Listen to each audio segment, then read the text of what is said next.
Okay guys, good afternoon for today's video guys. So, yung ating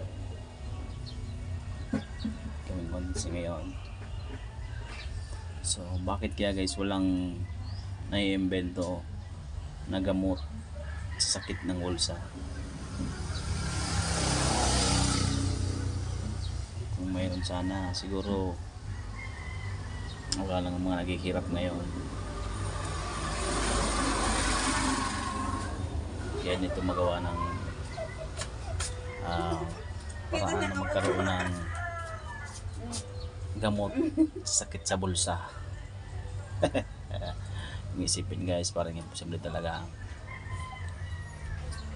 Simple lang naman yung gamot na sa bulsa. Basta palagi lang may laman ng pera yung bulsa mo, medyo magaan sa pakiramdam guys.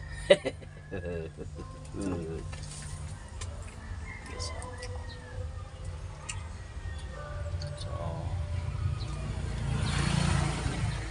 kung mayroon sana makaimbento ng sakit sa bulsa, siguro wala na tayo makikita ng mga batang natulog yan sa lansangan. Na tayo makikita ng mga nanlilimos sa mga kalsada.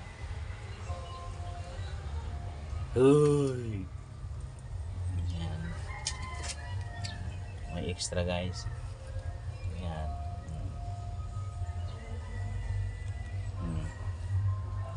Kukulit. Kukulit. Kulit ka. Okay. So,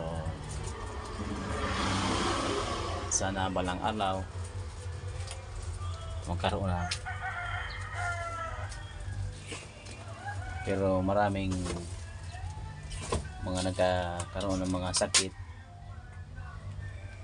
pero yung iba may gamot talaga, yung sakit talaga sa bulsa na hanggang ngayon wala pang naimbento.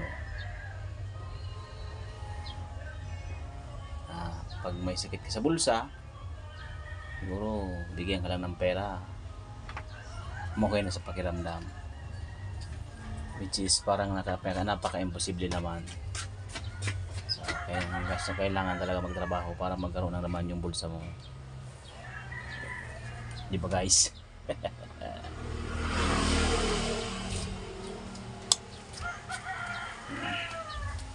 Yeah.